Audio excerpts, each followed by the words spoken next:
नमस्कार, देश दुनिया की खबरों में आपका स्वागत है। मैं हूं आपके साथ अंकिता और आइए अब खबरें देखते हैं विस्तार से। महाराष्ट्र में कोरोना की रफ्तार सबसे ज्यादा चिंता बढ़ा रही है। रविवार को राज्य में 16,620 लोग पॉजिटिव पाए गए। यह संख्या 162 दिन के बाद सबसे ज्यादा है। इससे पहले 30 सितंबर को 18,317 नए संक्रमित मिले थे।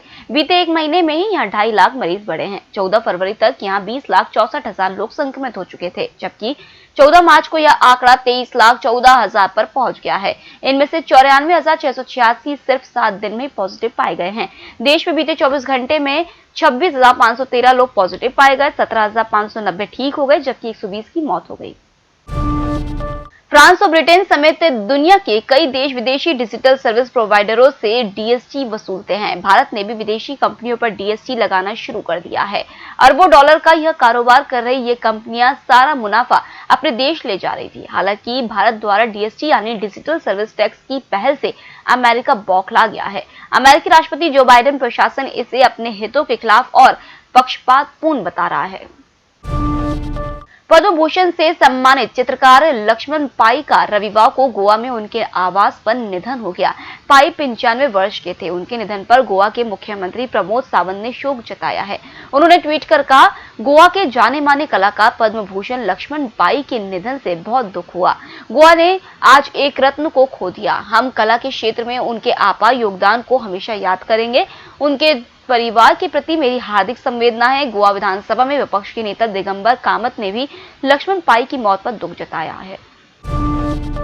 मेघालय के राज्यपाल सत्यपाल मलिक कृषि कानूनों का विरोध कर रहे किसानों के समर्थन में आ गए हैं। उन्होंने रविवार को कहा कि अगर केंद्र सरकार फसलों के न्यूनतम समर्थन मूल्य की कानूनी गारंटी देती है तो किसानों को राहत मिलेगी। मलिक ने प्रधानमंत्री नरेंद्र मोदी और गृह मंत्री अमित शाह से अपील करते हुए कहा कि किसानों का अपमान न किया जाए। मलिक ने अपने गृह जिले बागपत में ये बातें कही। उन्होंने किसान नेता राकेश टिकैत की गिरफ्तारी रोकने का भी दावा किया। साथ ही कहा कि कोई भी कानून किसानों के पक्ष में नहीं है।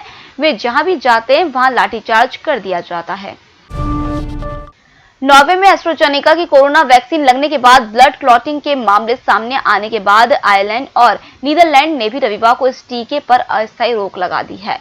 आयरलैंड के deputy chief medical officer doctor Ronan Glynn ने कहा कि नॉर्वे की मेडिसिन एजेंसी के मुताबिक एस्ट्राजेनेका वैक्सीन लगने के बाद ब्लड क्लॉटिंग के 4 मामले सामने आए, जिसके बाद यह कदम उठाया गया। वहीं नीदरलैंड्स की सरकार ने कहा है कि वैक्सीन पर यह सस्पेंशन कम से कम 29 मार्च तक जारी रहेगा।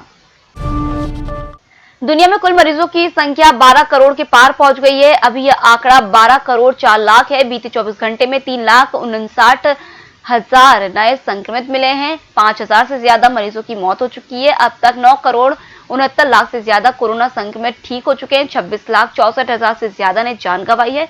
दुनिया भर में फिलहाल 2 करोड़ 7 लाख से ज्यादा कोरोना मरीजों का इलाज चल रहा है। नेपाल में कम्युनिस्ट पार्टी ऑफ नेपाल ने प्रधानमंत्री केपी शर्मा ओली की अगुवाई वाली सरकार में अपने मंत्रियों से इस्तीफा देने के लिए कहा है।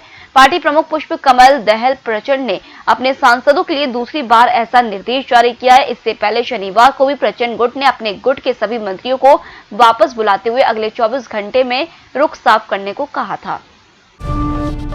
रविवार की शाम भारत का मुकाबला इंग्लैंड की टीम से था। टी20 के इस मैच में इंग्लैंड ने पहले बल्लेबाजी करके 164 रन बनाए। भारत ने इस स्कोर का पीछा करते हुए 18वें ओवर में ही इंग्लैंड को हरा दिया। ये मैच अहमदाबाद के जिस स्टेडियम में खेला गया उसे अभी 24 फरवरी को ही प्रधानमंत्री नरेंद्र मोदी के नाम पर किया गया है। 1 अप्रैल से इनकम टैक्स से जुड़े कई नियम बदल जाएंगे। इन बदलावों के तहत 1 अप्रैल से ऐसे सीनियर सिटीजन जिनकी उम्र 75 साल से अधिक है उन्हें इनकम टैक्स से रिटर्न नहीं भरना होगा। इसके अलावा ईपीएफ में कर्मचारी के साल में 2,05,000 रुपए से ज्यादा के कंट्रीब्यूशन पर मिलने वाले ब्याज पर टैक्स लगाया जाएगा। बजट 2021-22 में एम्प्लॉय प्रोविडेंट फंड से मिलने वाले ब्याज पर टैक्स की घोषणा की गई थी। अब एक वित्त वर्ष में 2,05,000 तक निवेश ही टैक्स फ्री होगा।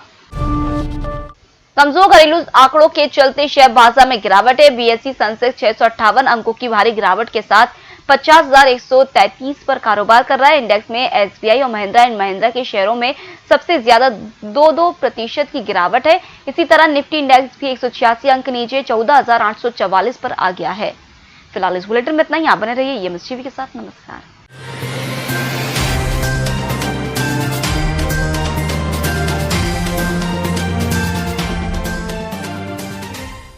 निष्पक्ष, निर्भीक और विश्वसनीय खबरें देखें सिर्फ ईएमएस टीवी पर।